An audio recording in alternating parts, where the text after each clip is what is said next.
Uh, yeah. Yeah. Yeah.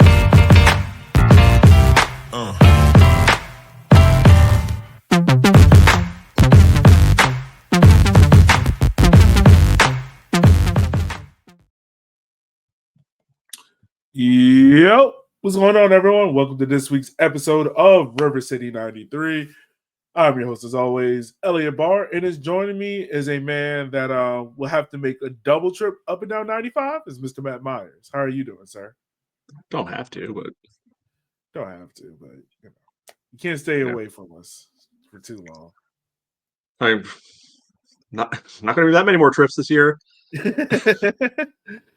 Yeah, I mean, whoo, it's coming down to it. I mean, as it stands right now, because we're recording this in the midst of some of the Sunday fixtures that are happening, and Union Omaha just drew 1-Knox 2-2. The Kickers are mathematically still alive, but I feel like the percentage chance is less than 5% for the Kickers to make the playoffs. Yeah, I mean, I think it's basically win out right now. Just going full coach cliches. We'll take it one game at a time. Blah blah blah blah blah. Yeah, would have been those. Maybe they had started those one games on Wednesday. Right. I'm gonna take it in another cliche. Here's your plastic bag. Start packing out. Start cleaning out your locker. I mean, let's talk about it. We got Richmond's 3-2 loss to Charlotte, and also, if we didn't talk about it, the 5-2 loss to Portland. I feel like we should talk about both games in tandem because really taking them apart would be too long, and I don't think anyone needed to rehash both of those games. Both games, eerily enough, had the same kind of vibe. Both on a rainy night or rainish kind of night. Portland game was definitely more so, but it feels like the Kickers' attack for more or less showed up, but the Kickers' defense once again was non-existent. Yeah, I mean, it's one of the two books that we've read all year, right?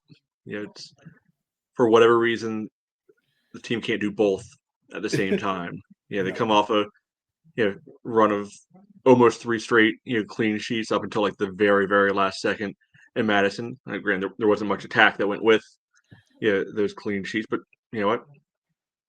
Sure, no big deal.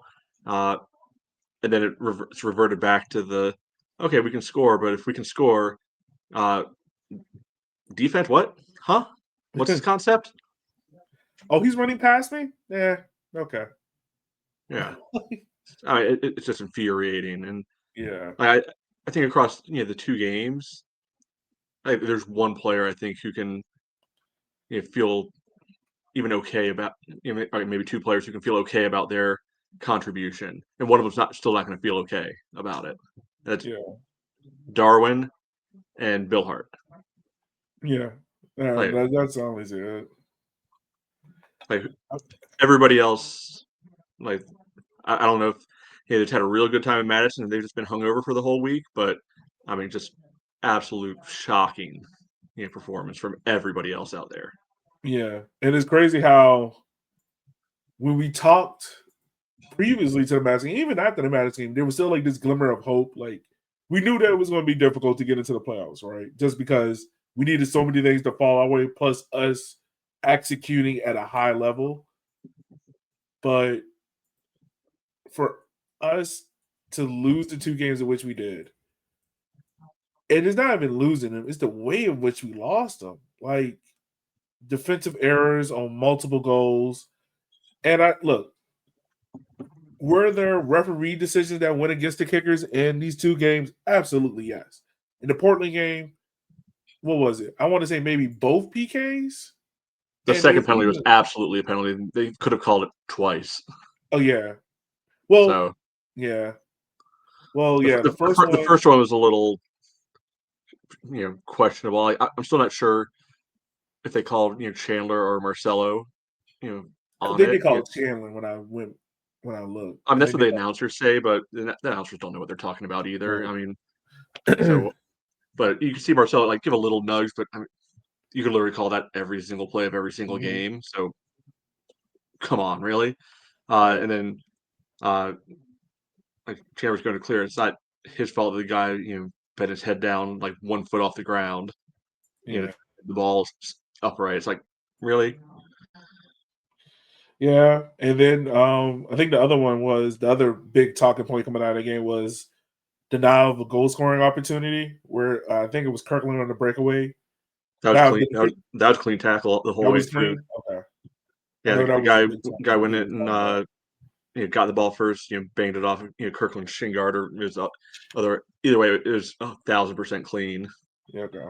See, and that's what helps to have someone that watched the game in person. Because that, like, honestly, it was like huge talking points. But even so, like, and you're right, the second PK was 100% a PK because I remember being mad at, I think it was like a bad back pass that It, set it up. it just overall like mess in the back there like Yeah. ball kind of comes back like James comes out sliding feet first for what use your hands, bro. You're allowed to do that, but I think Guy was in at that point. It was a Hmm. weird like attempt to shield and like just a odd convergence there. I thought they were going to call the penalty at that point. They waited a second to hit and get Simon with it for you know coming in and fouling him after that. Yeah.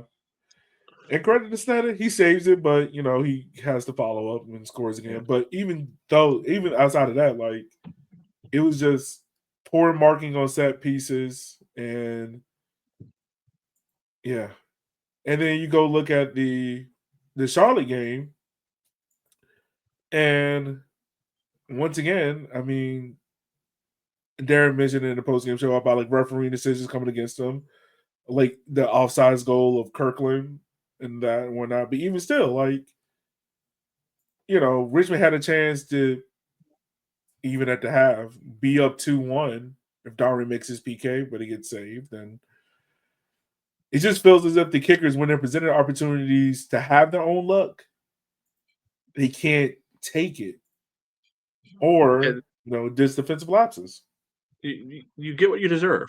Yeah, yeah, Time and 100%. time again, that played like there's a reason that the good teams get all the calls. It's because they make things happen. Yeah, there might be a couple things here and there, but like there's a reason there's that trend line, and that goes across all sports, right? So you get what's coming to you, and like you can complain all that about this call here, that call there. Mhm. You just shipped 8 goals at home in 2 games. Right. Like that's unacceptable on any level. Like okay, you maybe you want to say, oh well, that shouldn't have been a penalty, right? Okay, you allowed 7 goals. In that case, that's so Right. much better. Way to go, guys! You only let in 7 earned goals in 2 games on your home field. You're awesome. You deserve all the praise right now. You're the best. Nah, get out of Right. town. And I was listening to the post game conference because once again I wasn't at the game. I went to Union versus Johnson C. Smith because my father-in-law was in town, so I went to that. Because you're Still watching the Kickers game. big, Huh? big, yeah, known, number one, Virginia Union fan. We all know it. Let's relax on that. My wife was even joking with me. She was like, "You're the only person I know that does not support other HBCUs." Absolutely correct, because I did not go there.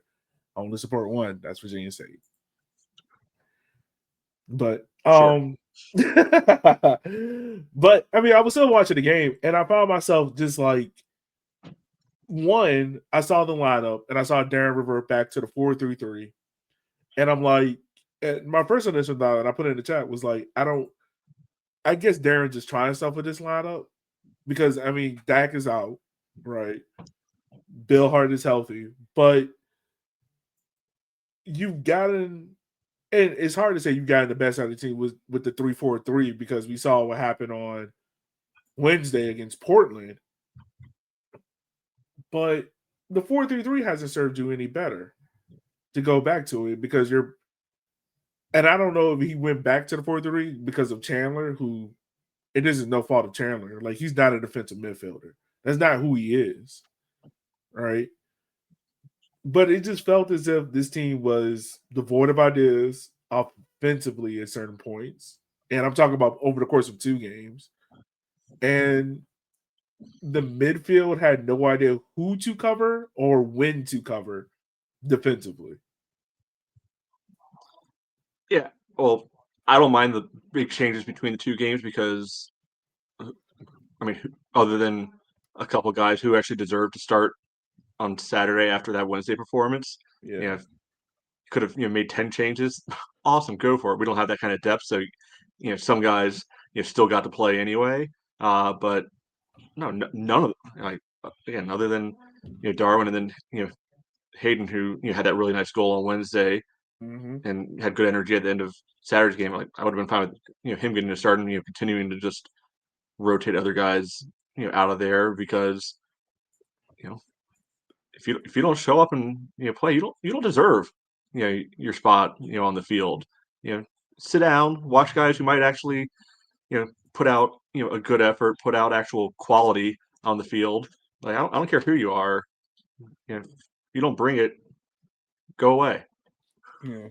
Is Let me ask you this: do you feel like is that's what happened over the course of these 2 games? That guys are just like as soon as something go bad, they just mentally check out, or they're just like, we've been through this, and like is do you feel like some guys are just punch drunk by how bad things have gone? I mean, it's hard to say that. Uh, so one thing I don't know if the camera picked this up, Okay. but the thing that really kind of told me all I needed to know about where this team really is as they were getting ready for the second penalty on Saturday. Mhm. Yeah, Chandler's going getting the ball, and there ends up not like a full on like some of the like I feel like there's a Manchester United version of this at one point where this guy's fighting over who's going to take the penalty. You saw Yeah. Soyford and Chandler get in a all but a huge argument right there on the field. Like guys had to come over and basically push Niels away and say, "No, Chandler's got this," and you could tell he was hot about it on the field. Like Mhm. that's the point this team's at. Like your 2 midfield leaders, are arguing over. Oh, I want to take the penalty. I get to take the penalty. You know that tells me that the culture's probably not very good at this point. Yeah. And when you're getting dumb shit arguments like that in front of everybody. Yeah. It feels like a lot of frustration going all around. Um, Goalkeeping play. How do you feel like the goalkeepers were in this game? I mean, we saw Sneddon play against Portland. We saw Pablo come in against Charlotte. James seems to be good at saving penalties. Yeah. Yeah, it seems like a good attribute. I mean, it kind of reminds me of when Ryan Shallow kind of went on that crazy stretch of when he was saving PKs left and right.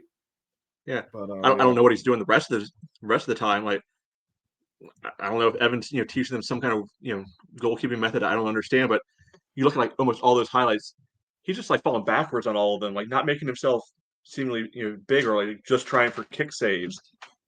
Like yeah, every single one of those Portland shots that went in, I mean, other than the penalty rebound, yeah, same, look, same style. And it's like, dude, you look like you're making yourself smaller right now.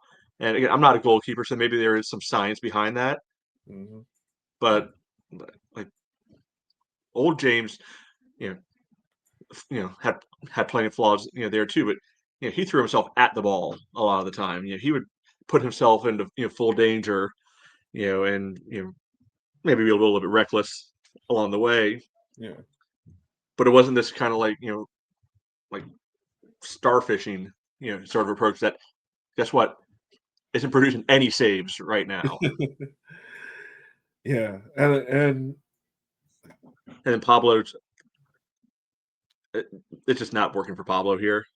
I mean, it's probably not going to work for Pablo anywhere, because I didn't think much of him at Torment either. But ain't working for him here at all. Whether it's skill, whether it's connection with the defense, because there's one thing those guys like to do is leave Pablo Hara out to dry. They hate that man. They Like do. he seems like such a nice guy, and all those defenders, I imagine they just literally want to just like punch him in the back of the head constantly because that's the only rational explanation of how little support they give him. Yeah. Like, what was it? I think it was Charlotte's second goal, the header to the back post where the guy was just left unmarked. Did you see who left him unmarked? Huh? Did you track who left him unmarked? No, who was it? Was it Who do you Geek? think? Of course. Of course it was. You know what? I'm not going to say anything about that point. Here's what we're saying. That's not even the first time they've given up that exact goal off of a free kick this year. It's not either. It's not either. Like, what are we doing in training? Like, are the coaches poor communicators? Are the guys dumb and can't learn? Like, what's going on? I don't know, man. I think about set pieces like this. Set pieces are like free throws in basketball where it's a want to.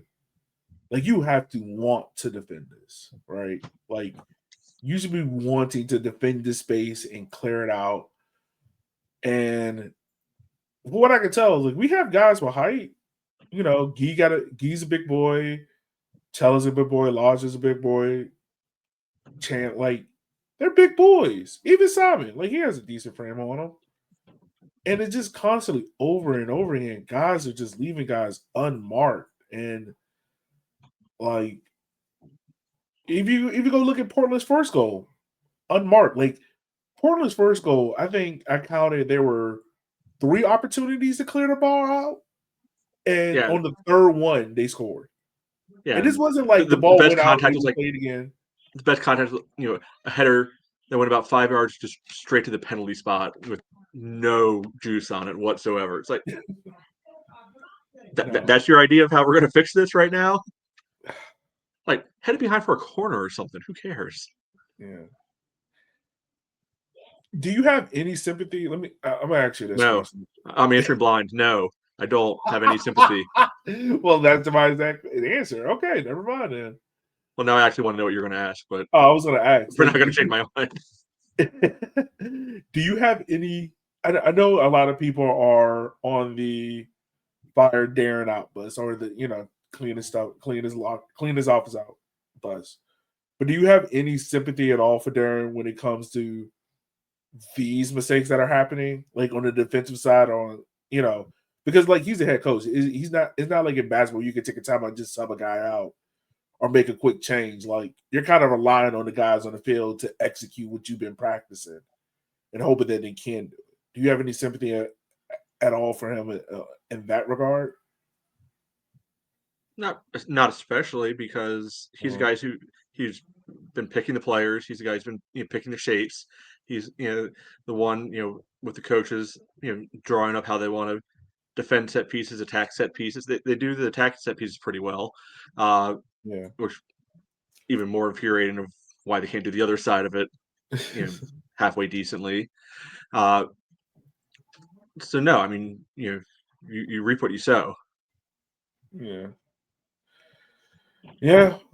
and I mean I know we've been talking about a lot of negative stuff, but I mean the last 2 games have been horrendous. There's no way of spinning it. There's no way of putting a positive twist on it because I found myself after Wednesday's game, and I know we scored 2 spectacular goals by Darwin and Hayden, but those are like 2 individual moments of brilliance where both are perfect shots to the back post that catch a goalkeeper stretching.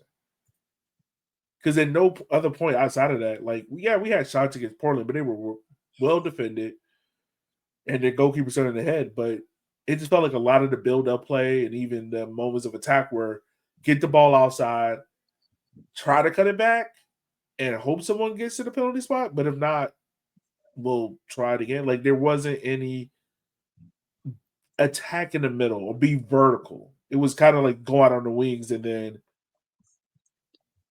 hope something happens. But that's kind of like the dual sword that Darren's kind of fine dealing with is attack out on the wings, but then this team gets kind of in the middle because everyone is out on the wings and they get shredded Yeah, to parts. and I mean that can work, right? We've Yeah. seen it, work in the past when you have the right set of guys, Hmm. but like I like Simon. I still don't think him being a right wing back, attacking right back, it fits his skill set perfectly. He's made do with it over the years, but I don't know. I still don't think that's it.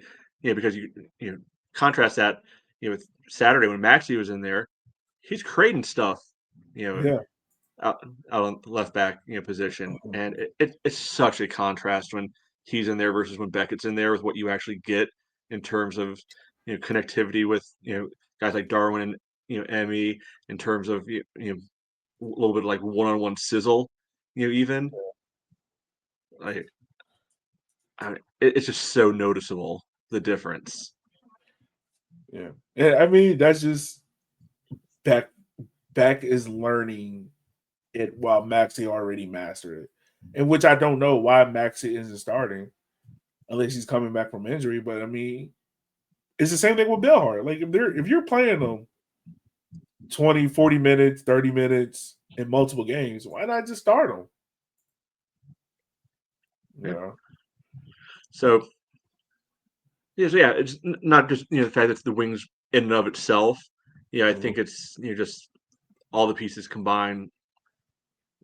I don't know if the wings for this team make the most sense. But and Darren was talking about this in the Charlotte post game interviews. Like, oh, we finally got the first our three preferred frontline guys together with Darwin, Emmy, and Bill Hart.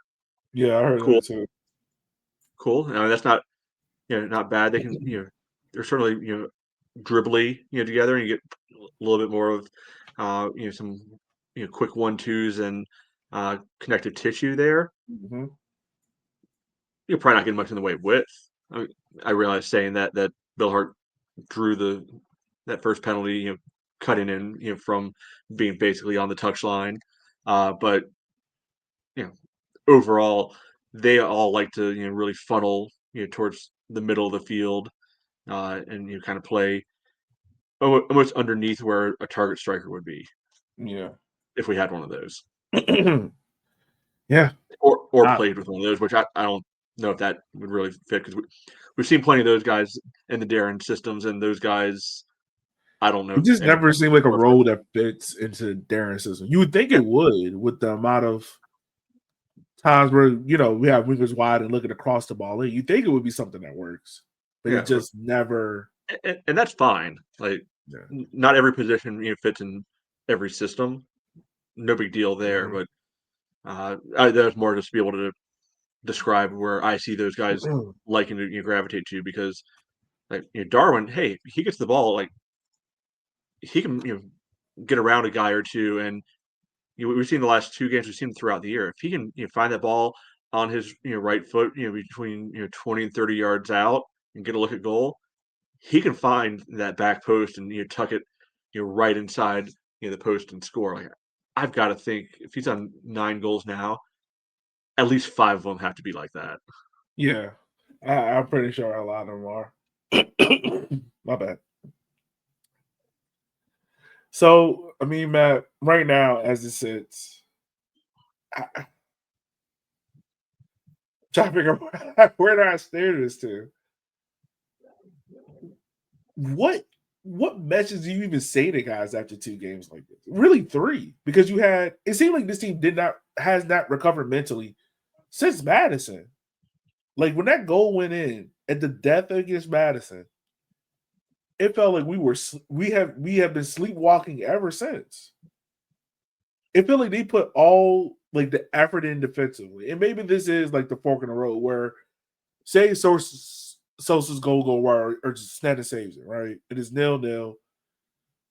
And who's not to say like maybe they have a better defensive performance against Portland, maybe they have a better defensive performance against Charlotte. Because like if you take the offensive part of the last 2 games, like okay, we can criticize it and Tickin and pull it apart because we lost, but like this team's going 4 goals in 2 games. Yeah, we'll take that every day. Right. And that's normally a recipe for success. But it's the defensive part that has hampered and hindered this team drastically. And I don't know, one, how to fix it, or B, where does it start crumbling at? Is it a midfield issue where we need better midfielders who are defensive focused? Is it a center back issue with having center backs that are not error prone? Or is it a goalkeeper issue where having a goalkeeper who is not also error prone? Like, I harken back to the days of Akira where he had that, what, 1,000 and, I mean, not 1,000, it felt like 1,000, but that 100 and something save season, and how many times he just saved goals that should have been goals. Yeah, I mean, you take for granted solid goalkeeping when you have it, because a lot of times it doesn't seem like it's that outstanding until it's not there, and you're like, Yeah. oh, okay, I get it now. I'm going to go with answer D or E. I forgot how many choices you gave me. I'm going to go with a little bit of all of the above, but also I think it's just the setup, too. Like, I don't know if guys are being put in the right position to succeed at this point, because I refuse to believe it's just raw talent, problem. Like, do other teams have really talented guys? Yeah, like that Charlotte, you know, forward line with Cheney and some of those guys. Like, it was obnoxiously impressive. How tightly they were pinging the ball in quick little triangles around our defenders and midfielders. Would have been great if they tracked a runner or two. Like, I don't know if you guys have heard Christian Cheney's pretty proven reliable scorer in this league, and now we'll let him run. That's no big deal. Don't need to mark him. But I mean, it happened a lot, especially in the first half, where you're seeing a lot of quick little triangles, and okay, maybe the last pass was just too heavy and ran through to Pablo, or ran out for a goal kick, or somebody was just able to get a toe in to deflect it. They were looking nice. They were looking a little nicer than you would expect out of like a League One team in terms of how they do that. And I don't know if our guys are capable of that. But back to your initial question, like, just with the shape, like, it to me it has to be something with how this team's set up in the midfield, because no matter what combinations it's been all year, they just get run straight through. Yeah. Like, all the way back to the first game of the season, we saw that when Tormentus scored, especially that second goal where they just sliced straight through on a run right down our throats, and it hasn't really stopped most of the year at this point. So that tells me it's not just personnel, it's system, and for whatever reason that's been undervalued by the coaching staff, or they haven't been able to teach it well enough to the quality of players that they have. So maybe they're trying to be too finesse, kind of like Bulow's full season in charge, where he had a vision of what he wanted to do. Those players don't exist in League One to be able to do that. Oh man, that was 2019 was a interesting yet fun year. Yeah, so that's the best I got right now. Is that maybe this what we're asking of the midfield is just too much, and they just can't handle it, and they're not adjusting to the coaching staff isn't adjusting to help them out. I don't have other explanations. Yeah, no, you're fine. I mean, we thought, at least I'm not gonna lie, I'm not gonna put words in your mouth, but I thought like Ryan Baer was gonna be the answer to it. Also, from these 2 games, it just shows how pivotal Dak is in that center defensive mid role, because it's like, just one, how big of a communicator he is, because some of the defensive transition and lapses were just mind numbing. Like guys not even putting their head on a swivel or communicating about the danger that's approaching. But then also like you said, like it felt like this is something that is coach taught, because you're right. Like if an issue like this keeps coming up over and over again, like if it pops up one or two times, you're like, okay, that's on a player, right? Or it might just be a good play by the other team sometimes. Like that Right. will Or happen. here's a good play. Like Gee, for instance, if the ball's in the air, we know Gee struggles with that. That is a player thing, because we have seen examples of Gee struggling with that. But for this, it feels like the structure of the team to be just so cut down the middle so many times. My bad, I hit my mic.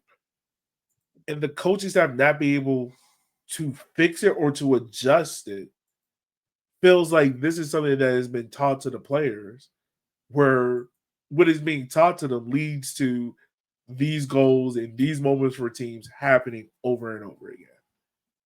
And that's frustrating. And Yeah, the other, oh, my fault. I was gonna say, or it's the complete flip side of it. Of you know, the team is so easy to scout. They get teams get 2 games of tape and they're able to break us.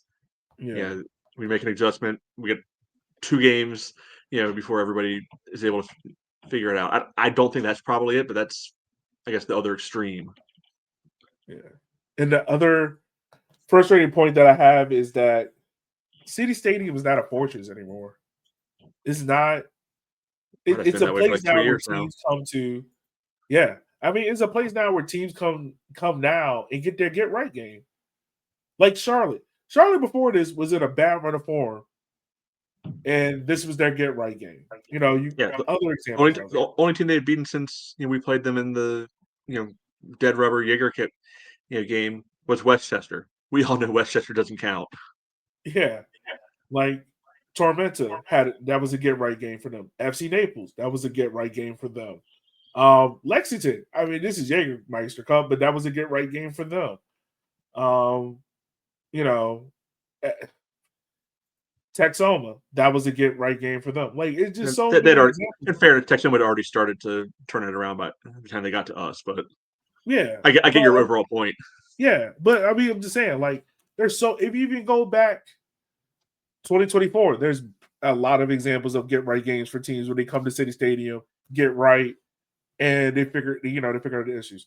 You go to 2023, loads of examples. Like, and I don't know what has happened to make it where teams come into City Stadium and feel comfortable, because and this is one of the things like I used to praise Darren on was how much fight was in this team. You go back, look, 2022 is the peak, right? But 2020, 2021, those teams used to fight at home. Like they weren't allowing teams just to celebrate willingly in front of Section O. Those teams weren't, it was tough to score on those teams. And I might have a little bit of revisionist history, but it felt very tough to score on those teams. But man, like now it just feels like teams just coming to City Stadium expecting to score, expecting to have things go their way. And I'm sorry, but that is just unexcusable, man. All right, so last year, Uh-huh. what wasn't a great year, but snuck in. Yeah. You know, we're gonna ignore the Jaeger Cup stuff because I don't feel like doing the math and adding it in. Okay. Quite frankly, uh, you know, they finished 8th in home form. 14 points from 11 games, 4 wins, 2 draws, 5 losses. Not great, but you know, middle of the pack. Home form. We go back. 23, which was very very dark times. 11th. 15 points from 16 home games. Right now, this team is 13th place, 11 points from 13 home games. Like not even a 1 point per game at home right now. And you know, unless they win both of them, they're not getting better than 13th place. And I mean, yeah, maybe Westchester could find a couple wins. That's not going to happen. But that's the state of things. Like they're leading the league in home losses with 8. Westchester only has 7 in the same number of games. We've won a couple more than them, so that's how the points end up differently. But 28 goals allowed at home. That's level with Westchester. They're allowing more than 2 goals per game at home this year. Yeah, they're sad, man. Yeah, it's tremendously sad, and it doesn't look any better when you go look at, on the road. This team is 9th. So I mean, if you go just based on away form, we're right outside the playoffs. But it's the home form that has crippled this team, and I do like. yeah, and at the time when you're trying to sell season tickets, like why would people want to come watch this? Like, I'm not gonna lie to you, man. I did not feel any different, and this is bad. I felt bad for saying this. But I didn't feel bad for missing the Kickers home game yesterday Yeah, because I'm like, I couldn't make it on Wednesday, and there's been times in the past where that would have eaten me up. yeah, Eh, yeah, and look, for all the stuff, all the slack that the Red Army gets, or fans in general of the Kickers get, to be honest with you, it's justified, man. This team has seen 8 home losses in a season. those are just league games. Don't forget the 2 Jaeger Yeah, games. Don't forget the Open Cup disaster. yeah, man. Where I believe you said that guys were confused after the game why people were upset Yeah, yeah, after man. losing to a amateur team. Yeah, I yeah. If you hear a lot of deep heavy sauce, it's just I'm kind of at this point now with it where I don't know what direction I feel like we're stuck in neutral. And a lot of this we're gonna say for the off season to talk about, but right now, like I I'm just looking and I'm like, who's worth keeping or who wants to stay? Who's worth building around for next year? Even with some of the young guys, because I don't see big progression out of any of them. And I'm not there in training, so I don't know. Like, but what I've seen on the field, I mean, James right now feels like more of a number 2 than a number 1, right? Like he feel like he just needs to sit and just have like a Matt Levy or someone else just kind of take the reins for him for a little bit. Griffin Garnett feels like maybe a number 2, definitely a number 3 center back on a roster. Bex probably is a 2/3 fullback. And there's an argument to be made. Maybe you shift them to center back. Yeah, I mean, I think that's the thing too. Like, is he going to get stuck being a left back like Simon's kind of been stuck being a right back? And I maintain, I still think they're both better inside. Yeah. Andrew Richmond, we haven't seen a lot of him in a while, but and Landon Johnson, he feels like. And look, if anyone got love for Landon, it's me. But being real, Landon feels like the 4th best attacker on the team. Like he feels like right now what we do with Revel is like if we are winning a game by multiple goals and we need someone to get a rest, we'll put you in. And even then, we got to think about it. Yeah, it almost feels like an afterthought. Yeah, right now. like and that's why I'm just struggling because I don't see any big improvement. And granted, the other thing about the academy side is you're seeing guys like Nick Simmons, Gabe Cox, and granted they're playing at college, so the competition is a little bit different. But Nick Simmons just scored, what was it, a brace? Or did he might have had a hat trick against Wake Forest, the number 1 team in the country. Oh, hey, that shouldn't have been number 1. Okay. because they, they completely cowered their way out of a loss to the true greatest team first game of the season because oh lightning storm at halftime when we happen to be losing game's got to be canceled instead we're not waiting it out. Okay, fair enough. And I feel like Gabe Cox is developing. Nick Saratakos is he's going off to college. So it's like a lot of these guys who, we've been told like, hey, we're guys are coming to the pipeline and we're going to start developing our own guys and guys are going to be key contributors. And it's just tough to see what is going on, from an academy standpoint, because we've also been told that we're not giving out charity minutes and guys are earning their minutes. But then you have guys who make mistakes like constantly time. Like just look at these 2 games in the sample sizes. Multiple times where, guys kick the ball out of bounds or guys can't make simple connection passes to make, plays in defensive spots. It just feels I don't know. It feels like we're stuck in neutral. And then Yeah, I like don't think I yeah. mostly agree with you. I don't think there's many guys that are on the like must be back list. I think that list starts with Darwin, and I don't know if there's anybody else I would put in Penn on that list.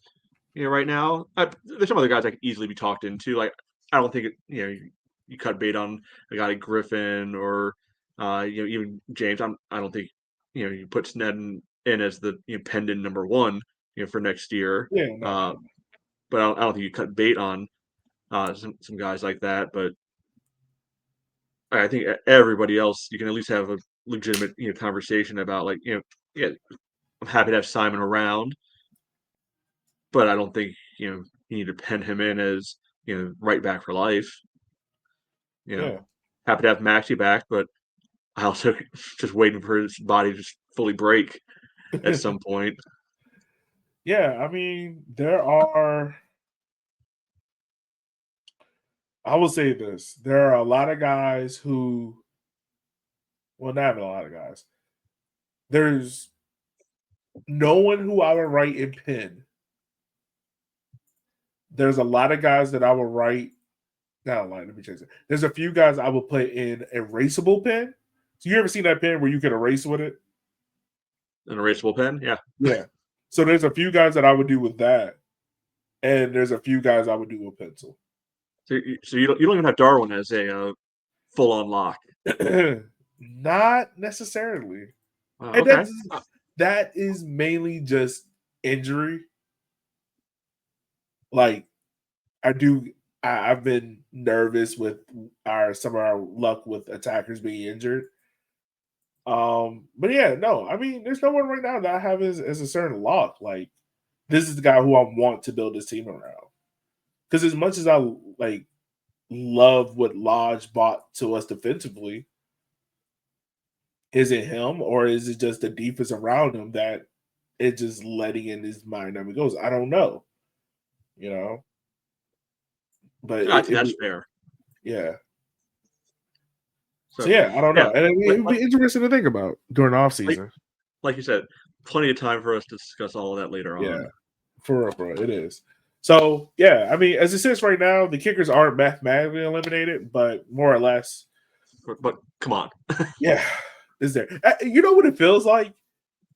It feels like how in the NFL there's a team that's like, well, now you can't be 7-8, who's like 8-8, and is that last weekend, but you need like 5 things to go your way to get into the playoffs. Like that's what it feels like we are. Like we're not eliminated, but there's no way like these 5 things are happening for us to get in. Yeah, I feel like maybe the slightly better analogy, although it's also not a good analogy as I'm thinking about it, is like you get around to like college basketball tournament time. If you're like a bubble team, you're having to root against like 8 other completely random teams around the country to be able to lose, so that way you can work your way up the pecking order a little bit, by little bit, and so all of a sudden you have this like massive interest in the Big West tournament because you don't want there be a bid stealer out there or something. You just get irate when I don't know you know Northwest, Nevada Tech, pull some upset, and you're like, oh, come on, really? These guys? Right. Or here's It's a that better sort of one. thing where you're trying to like thread the needle so much, to be able to Right. convince yourself you got a shot. Yeah. And I mean, it's just tough, man. So look, this is what I would tell people, man. The kickers the next 2 weeks, well, not the next 2 weeks. Next week they're on the road to Tormenta. We have a home game on October 4th against One Knox. And then after that, they're on the road for the next 2 weeks. What I would tell people is this. The kickers are slightly better on the road. They've only given up 16 goals, but they scored 13. But they play better on the road than they do at home. Do you see a They're way? Huh? they're going to their one true fortress this week. Yeah.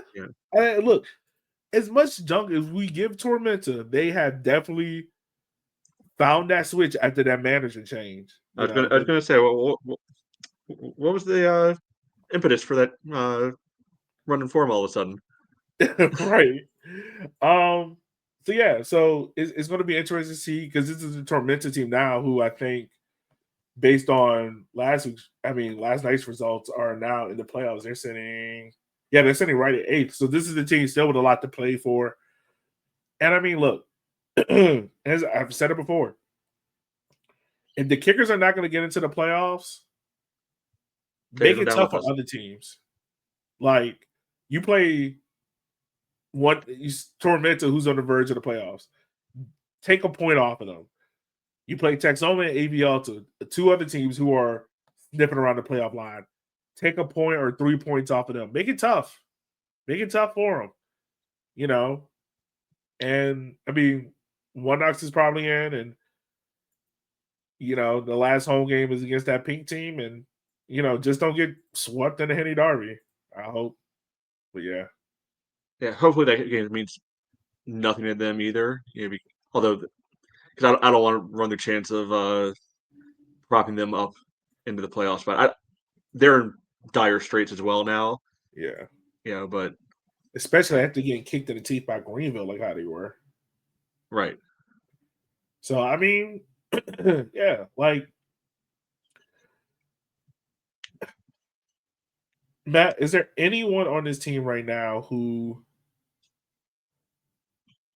there's a lot of guys playing for something, right? Whether that's a contract with the Kickers or with another team or, wherever it may be. Do you feel like the coaching staff as well is coaching for their jobs? No. I mean, being real, I don't. Okay. Fair enough. Fair enough. Because that's always the question that comes up every time me and you are at the tailgate. Someone's always asking us, like, do you feel like Darren, And it's like, I don't know. I don't know, y'all. I don't have that kind of insider trading. But yeah, man. So hopefully when we come back together on next Sunday, I hope we have something more positive to talk about. Be a nice change, wouldn't it? It would be. It would be. And I shouldn't say change because we had a couple weeks, of a good thing going. Right, we did. We thought there was a chance. We did. We thought there was a chance. No, we bought in, and even in the Charlotte game, they gave you that little glimmer of hope. They gave you the tease, when that penalty came. That's all it was. It was a tease. Yeah. Yep. Well, listeners, as always, we just want to say thank you guys for taking the time of your day for listening to our show. If you made it this far in the podcast, one, you are loyal. You are loyal. But make sure you like, share, subscribe, send to a friend. If you want to donate to the show, you can always do so by going to our website, rivercity93.com /donate. You can do so as much for a coffee a day. That'd be helpful as always. But for Matt, myself, we will holler at you guys next week. Where hopefully, because boy, it's dire. we'll be talking about a Kickers home win. So with all that being said, be easy, be safe. We'll talk to you guys next week.